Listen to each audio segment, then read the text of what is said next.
And there we go. So, bienvenue, Upchalasikwe, welcome.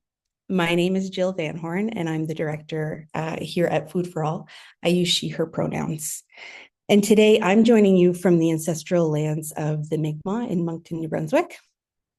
The land on which Food for All carries out its work are the traditional unceded lands of the Mi'kmaq, the Wolastoq, and the Passamaquoddy nations. And so today, I've just got to get my screen back.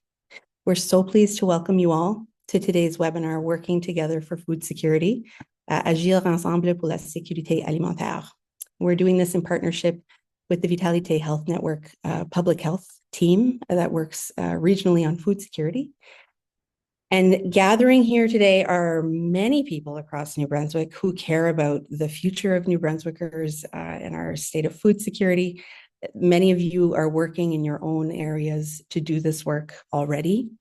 We had, I think, 205 people register to be here today. And as we looked through the invitation list, we were so heartened to see people from across all departments, nonprofit organizations, various sectors and groups.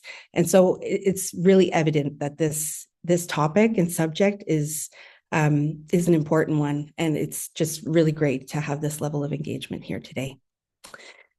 We've all become much more intimately aware of the challenges that exist in relation to food security in this province, with inflation, with COVID-19.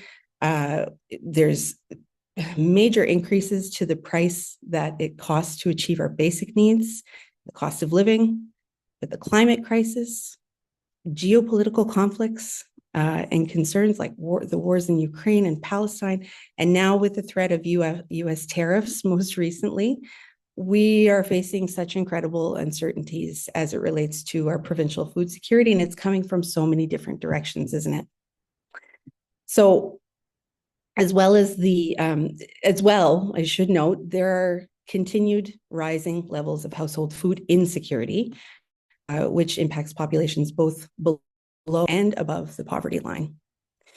So things are ever changing. They're very dynamic, but this event is an occasion for us to learn about up-to-date research on food security in New Brunswick, which was collected through Vitalité Public Health's regional food security team between 2023 and 2024.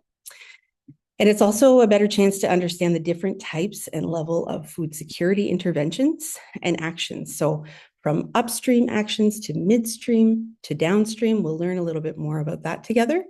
And we'll also get into discussions and chat about what are the various pathways for collaboration towards the advancement of food security in New Brunswick together. So our agenda today will include a presentation from the Vitalité Public Health Group. We'll have a short break, 5 minutes. Everybody can get up and stretch their legs and get ready to go into deeper discussions. And then we'll go into our breakout rooms so that folks can sort of discuss the potential pathways as they see it from their perspective and how we might move forward collectively and swimming in the same direction, as we've said before, for the advancement of food security in New Brunswick. We'll end by coming together for a brief share back on some of the highlights of our conversation, and then we'll have some follow-up that comes in the weeks ahead. So during the presentation, we had a slight Zoom bug at the very last minute that we weren't anticipating. We hope to share slides in both languages, but we'll be sharing French slides. And then for folks that want to access and follow along with English slides, we'll be dropping the PDF right in the chat for you all. We'll also be sharing the PDF versions of these presentations afterwards. So if anyone wants to refer back, you'll be able to. And so that's my piece. Without further ado, I'm going to hand the mic over to Martine Michaud. Martine is a health promotion coordinator with Vitalité Public Health, and she'll present the team and they'll dig into their presentation. Over to you, Martine. Merci, Jill. Bonjour tout le monde. Donc, avant de débuter, thank you, Jill, and thank you, everybody. We'd like to thank the team, Food for All, for their support and their awesome partnership. And thanks to their engagement and this awesome collaboration today, we have the opportunity to exchange and reflect together on durable and sustainable solutions to food insecurity. Food security is a challenge, a fundamental challenge that touches all of us. Every action, initiative, no matter how small, contributes to improve the quality of life of our communities. It's by working hand in hand that we can create a significant impact and long lasting. A great big thank you to all of you for being here today, your engagement and your goodwill to move forward this essential cause. Together, we will be able to make a real difference. And before proceeding, I would like to present myself. My name is Martin Michaud. I'm a coordinator for public health promotion at the heart of the public health team in Vitalité. I am located in the northwest of the province. And for today's presentation, I am accompanied by Ms. Maria Brideau. She's a dietitian in public health in the southeast of the province. Ms. Josée Deschênes-Bélanger, who is a community development counselor for public health and also regional coordinator for resiliency in northwest of New Brunswick. And finally, Ms. Véronique Ferguson, who is a dietitian in the northeast of New Brunswick.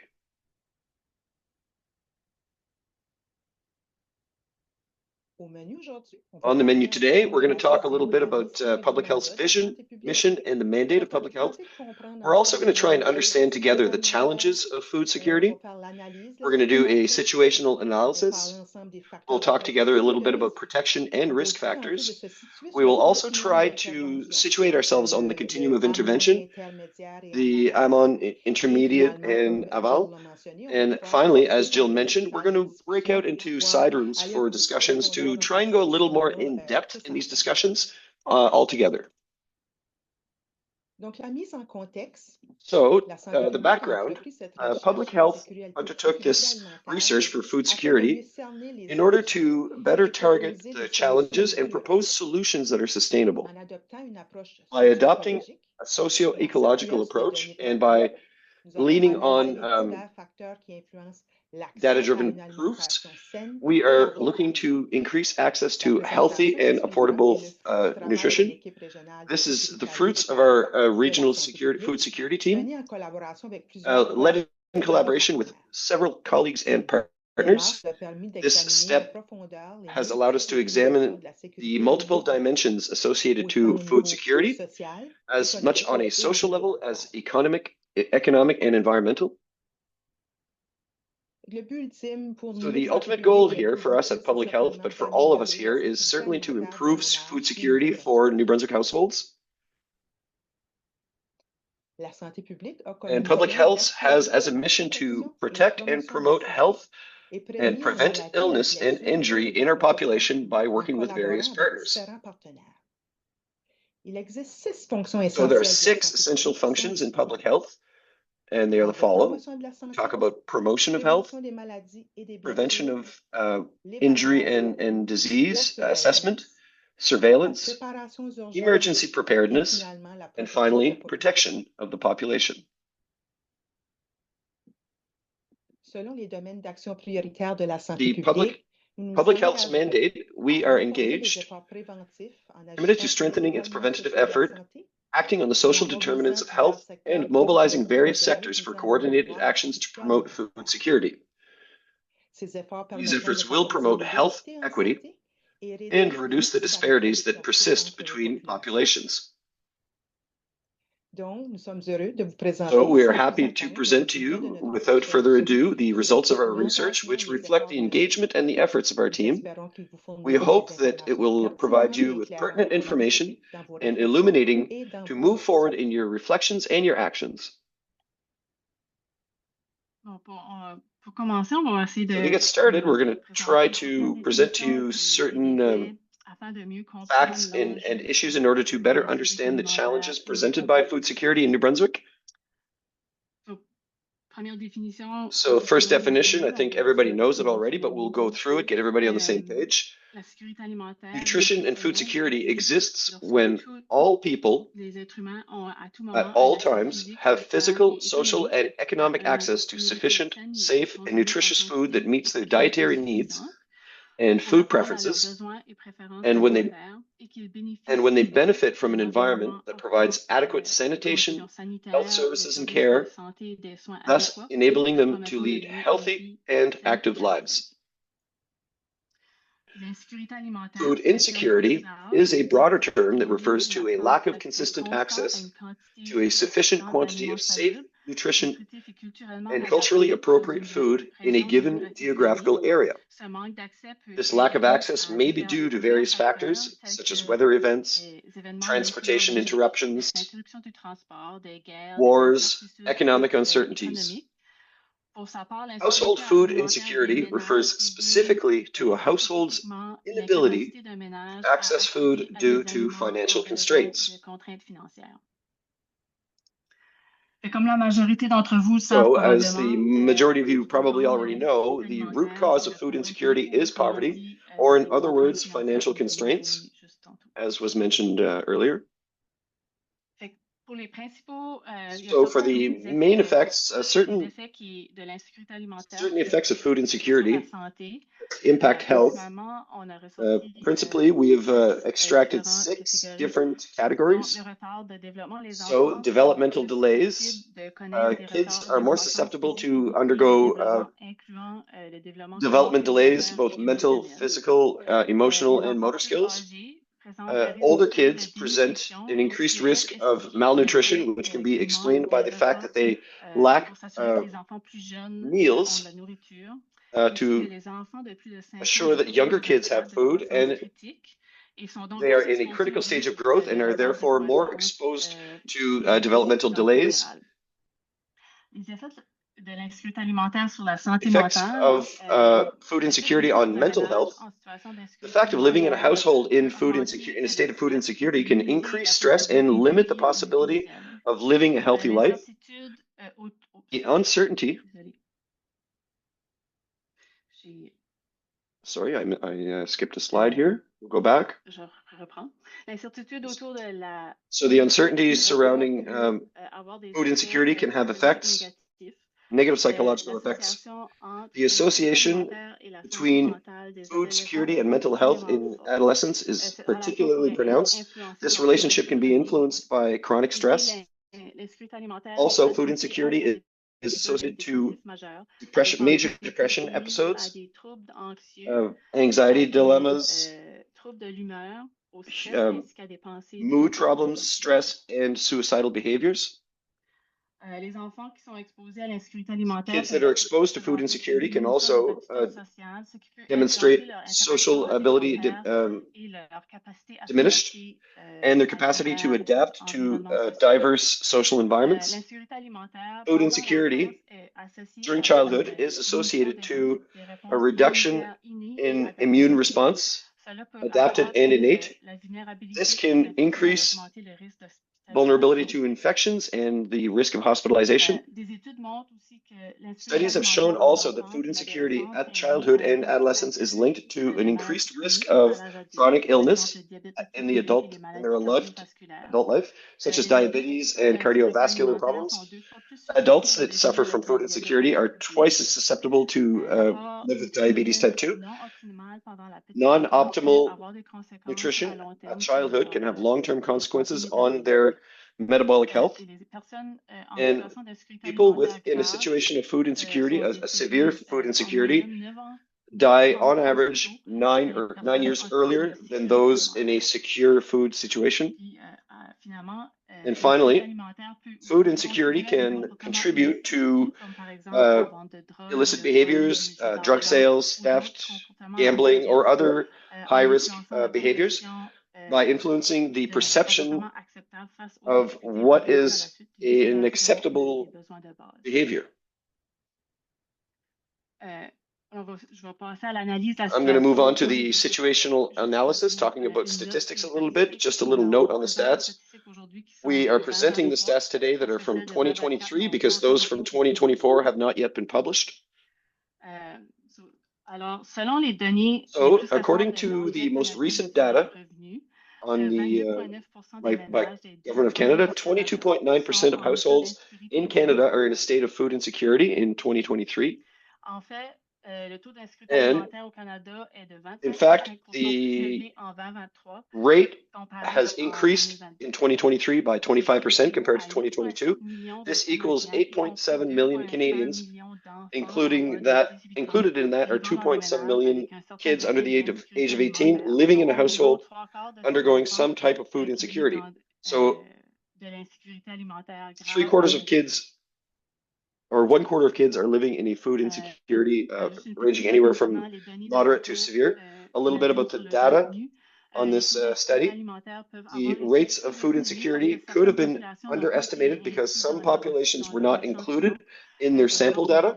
For example, excluded populations are usually the vulnerable portions of the population. And so we see a higher prevalence in those populations, meaning the rate was underestimated.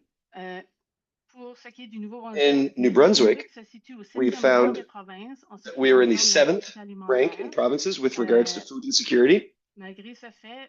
Despite this fact, more than 1 in 4 households lives in a situation of food insecurity, or did in 2023, which is 25.6% of the population.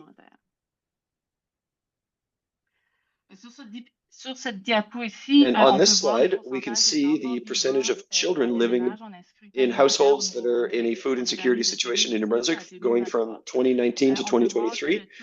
We can see that the rate of kids under 18 living in a household having food insecurity issues in New Brunswick has gone from 24.9 to 34.2% in 2023.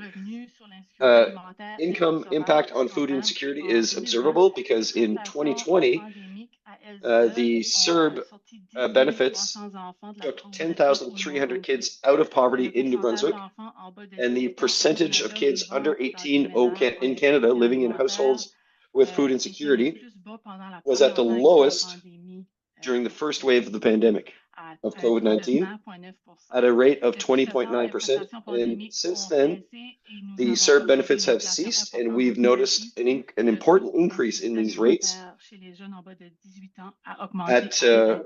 with the cohort of 18 and under has gone up to 24.9% in Canada.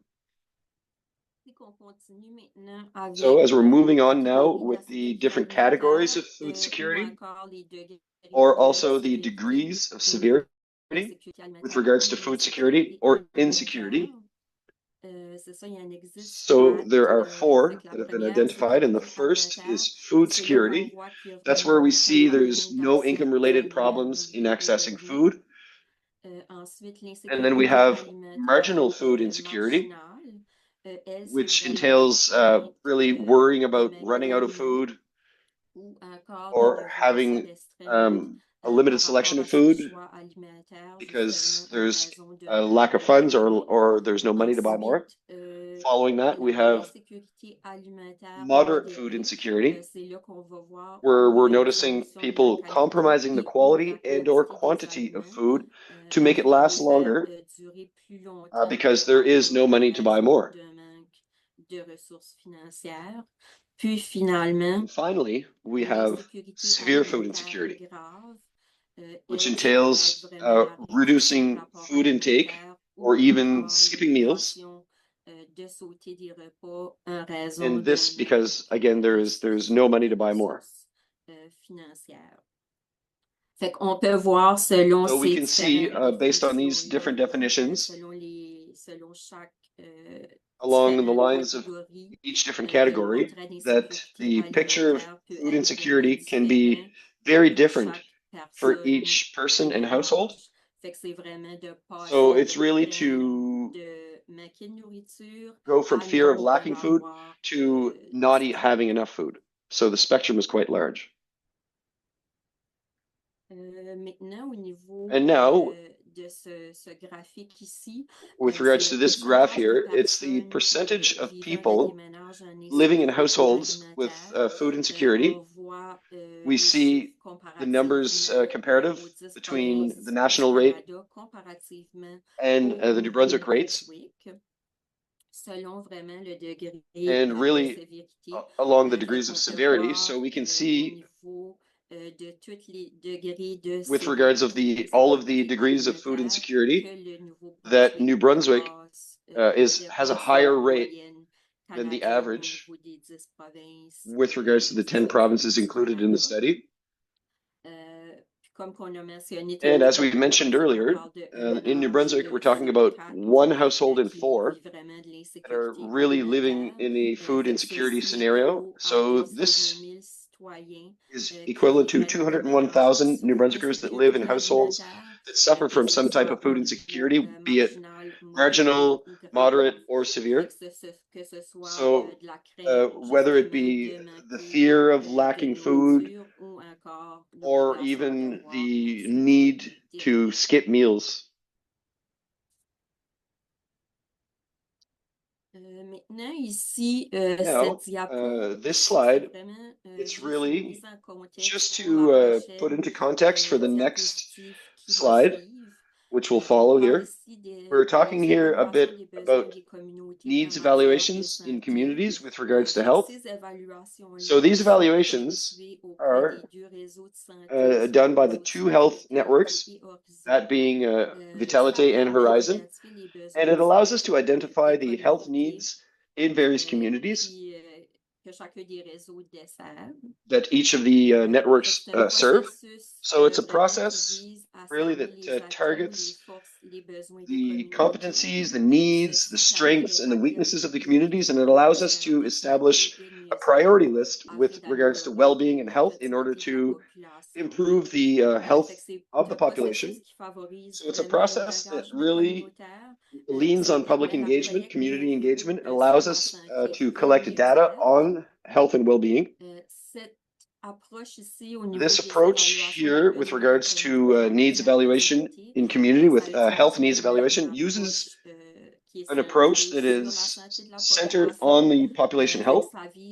So it targets really to improve the entirety of the health profile within the population and reduce the inequities in the matters of health in the various groups in the population by leaning on our large inventory of factors and conditions that have a large influence on our health. So following these evaluations, a report is produced with the recommendations, the conclusions, and the needs that have been identified by the members of the community. So this brings us to our main concerns expressed by communities. So it's really with regards to the challenges linked to food insecurity. So the main conclusions that came out of the last 6 years with regards to the evaluations of community health needs, these are what have been, we've conducted these over the last 6 years in Vitalité zones. We have been able to extract by all communities that poverty is really perceived as an important barrier to food security. Also, we have socio-economic insecurity, particularly with vulnerable population segments. We see that it even severely was aggravated or worsened with COVID and inflation. And following regarding the lack of access to essential services, we're talking more specifically about transportation and housing was really identified as a challenge associated to food insecurity. And what's regarding social isolation in rural regions, again, there it was identified as a very important barrier with vulnerable populations, a lower level of education and knowledge. I know certain population sections are vulnerable and have been identified as problematic factors regarding food insecurities. And obviously, with regards to seniors and new arrivals, it's also come out as they are also identified as a particularly vulnerable groups. So now if I move on to the protection and risk factors. So here are a couple of factors that have been identified over the course of the research project. Here we're really going to focus the primary factors that were extracted. So those being that have an impact on the state of food security. Evidently, income. Income of households is the main determining factor. It predicts food security for households, as well as the probability of food insecurity goes down as income goes up. Cette tendance-là va vraiment aussi se dessiner plus clairement chez nos ménages qui ont des revenus. We'll see that in households that have a lower income.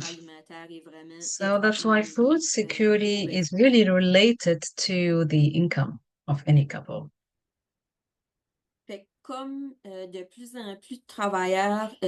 We have an increasing number of employees who have difficulties to get a salary. The Canadian communities try to calculate what we call subsistence or livelihood income. This change per region.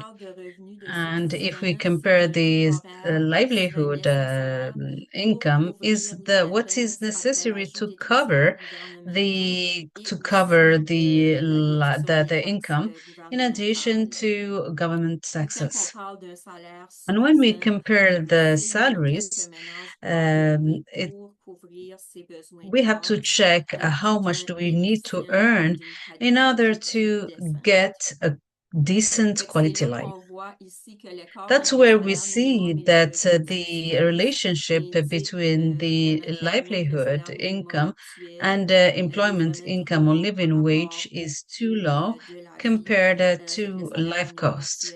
Mainly with the income is 30. The current median income is 15.30, and there is an increase of the living wage to 67. This agreement, it's still too low because in 2024, the Human Development Council have calculated a livelihood income for the New Brunswick up to $24.62. It is even lower than the living wage. Jose, I would like just to tell you that you have really to finish. Now we are moving to inflation, which is another aspect that affects food insecurity. Inflation is affected by various factors such as higher food costs, housing costs, the supply chain, and climate change.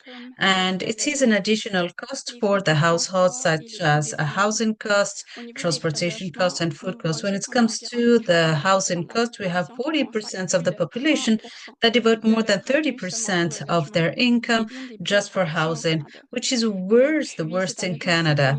And then it is important to mention that in New Brunswick, housing costs in New Brunswick are more important than the average, national average.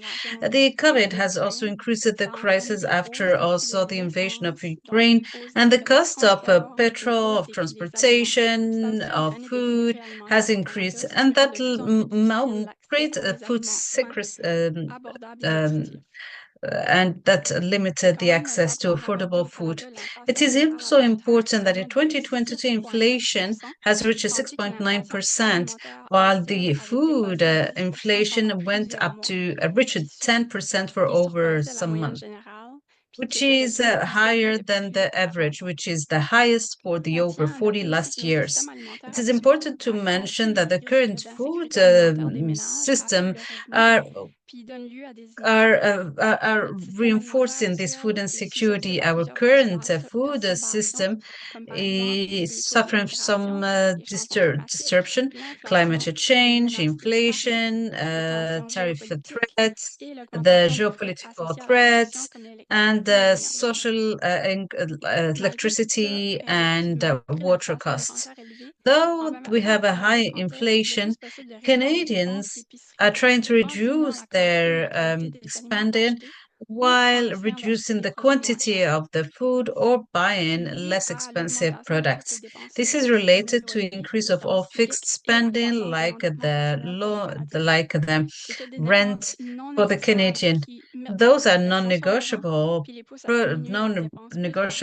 income that push them to affect their food, housing, and there is a survey that mentioned that 95% of the Canadians consider reduction of grocery shops should be a priority for Canada. It's a huge issue because Canada has signed for 1948 the human right to universal access to food for all.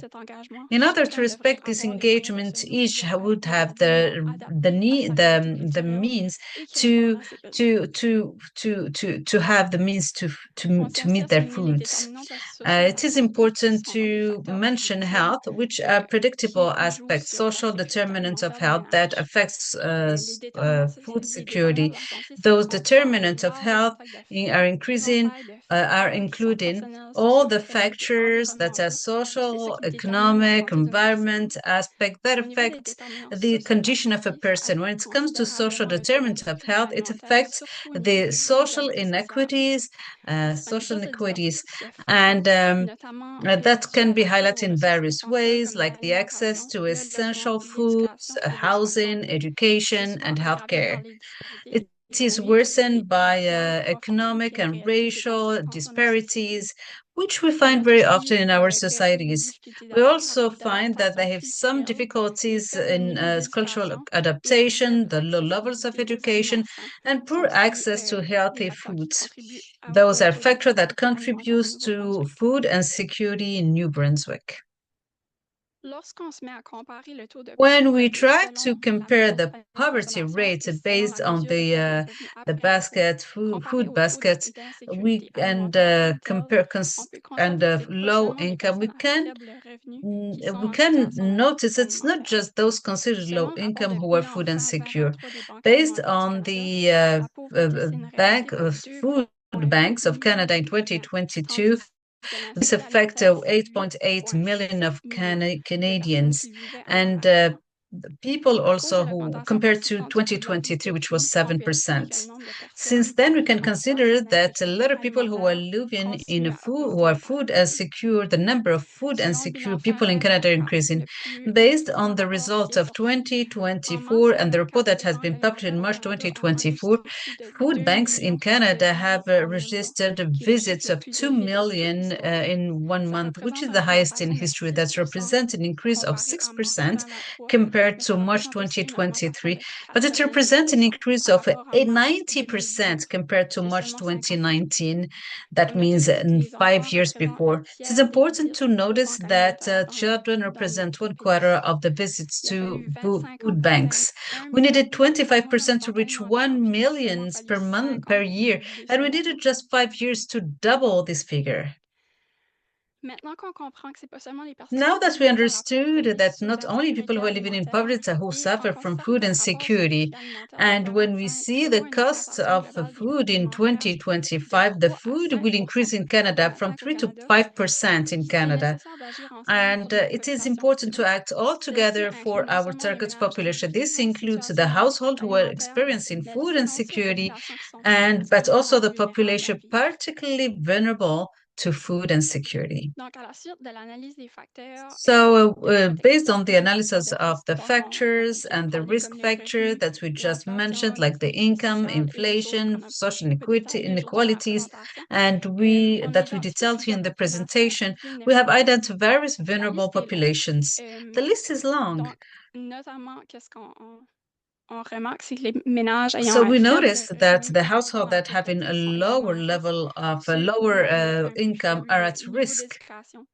And also the lower level of education, single-parent families with children, mainly when single mothers with children, household with children under 18, immigrants, First Nation household not living in reserves, First Nation communities, persons with disabilities, food system workers, and of course others.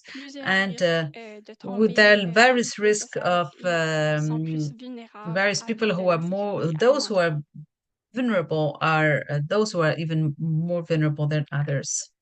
Now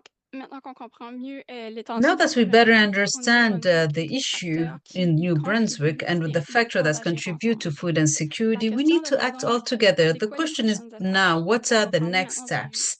Now we are going to speak about the intervention continuum. In New Brunswick, we have the opportunity to have various gatherers, organizations, ministries, and services that are working on food security as a mandate. We have various projects and initiatives that are ongoing in the 4 parts of the provinces in this continuum process. When in the continuum, I'm talking about the various elements and intervention that progress all together in a very seamless way.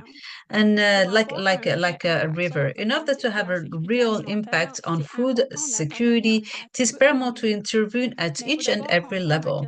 But first of all, we need to understand in which level our intervention are located in order to be better collaborate together and move a food security in New Brunswick. So I'm going in detail when it comes to the various upstream, which is the upstream, and the intermediate and the downstream, while using the analogy of the river.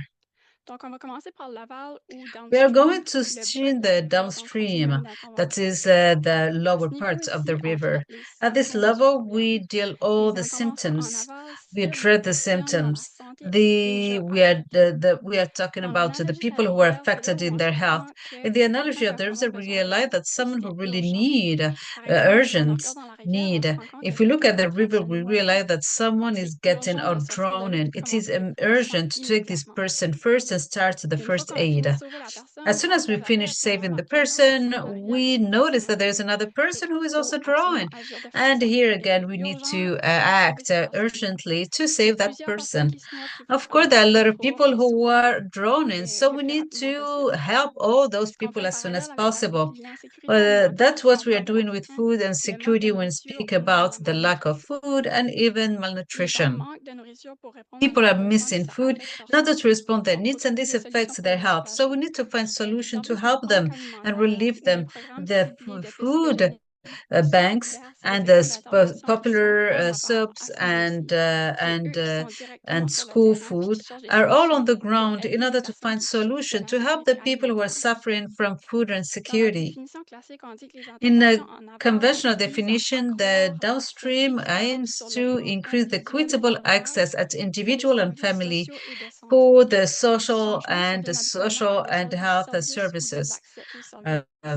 The objective is to facilitate the access, and it is to change the effect of the cause. So the interventions are absolutely necessary to respond to the urgent needs of the population that is living these effects of food insecurity. Then we are moving to the intermediate or the midstream or the middle of the river. At this level, we are addressing the cause of the symptom. The intervention aims to reduce the vulnerabilities of a group or reducing or mitigate the existing inequities in that population.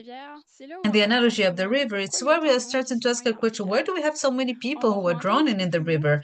So we are going to check a little bit, and we realize that there's an area of the river where there is a steam that pushes people to the back of the river.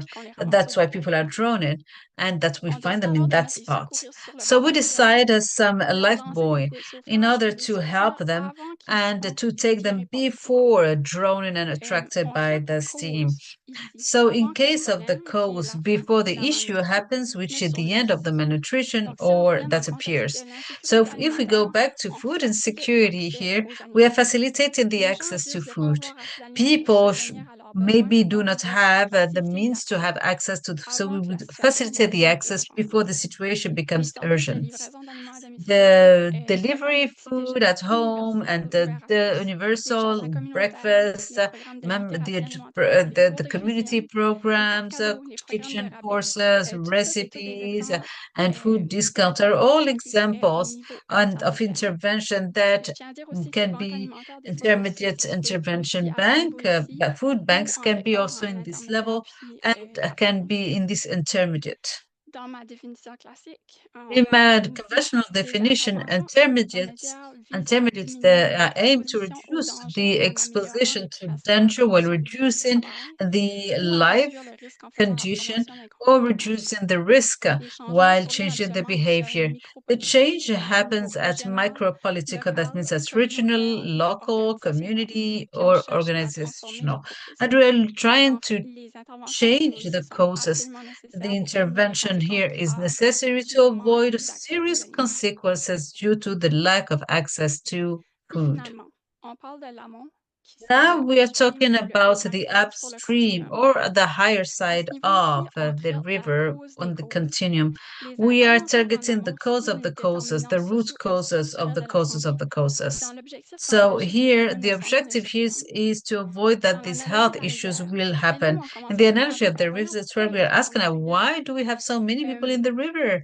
And do we try to check where people try to cross the river, and while jumping or crossing the river, they fall, and that's why they find themselves in the middle, then they find the steam, and then they drown. So at this moment, we are trying to build a bridge for the people not to have to jump on it. So here is a bridge, and people will cross the bridge, they will not fall in the river, and we have less people drowning. So we are addressing the cause of the causes. In the food security, we needed to address the root causes, which are poverty and financial constraints. The intervention here, we are talking about public health that promote food security while targeting poverty as the root causes. We are then talking about the public policies targeting poverty, strong social safety nets in order to address inequalities. In the definition, we say that upstream intervention aims to change public social structures, and an equitable distribution of food and decision-making process. The change in habits at micro-political level, at provincial, national, transnational level, in order to mitigate the cause of the causes. In the current economic situation, we have an increasing number of people who are trying to cross the river, and we need to address the root causes and build bridges, that otherwise we will have an increasing number of people in the middle of the river, or maybe drowning in the river. So at the end, as mentioned before, I would like to say that all the intervention continuum are paramount. In other words, we cannot put all our efforts in bridges where people are drowning in the river. We cannot launch a life buoy because there are so many people falling in the river that we not have enough buoy. And for a long time, the actions include that are pertaining to education or assistance in finance or community gardens. They do have their place in the continuum, and they have a social economic beneficial. They create a strong relationship and increasing of consumption of vegetables and fruits. But the limits are short-term solutions. And as such, it can be stigmatizing because that doesn't decrease the root causes of food insecurity. It is necessary to meet the needs of our communities. We need to start building bridges. It is paramount to act at each and every level of influence and collaborate in the various sectors, ministries, services, organizations, in order to offer all the people from New Brunswick the essential need and assistance they need. Now, after that, the question we have, where are you in this river? Where are your interventions? It is important to understand that in order to be able later on to work together and to have some interventions at each level. So in the second part of the event, what we would like to do is to hear your ideas in order to move the food security in New Brunswick. You need to think about the action that needs to be undertaken at each and every level that we discussed right now in order to improve food security and fill the gaps. We want to hear you on how could we act together collectively.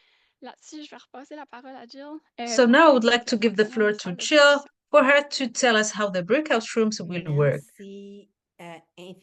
Thank you very much to each and every one of you, Martine, Véronique, Marie-Josée, and you did a great work at the time. First, what a comprehensive presentation.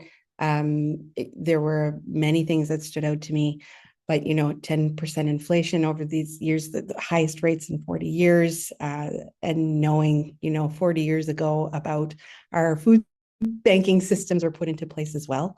And I'm feeling grateful, while you've named some of these points of intervention are, they're not the upstream, but they're really critical for advancing food security regardless. I'm feeling particularly grateful for school food announcements recently on universal programming for kids, just knowing the impacts that food has on children and youth.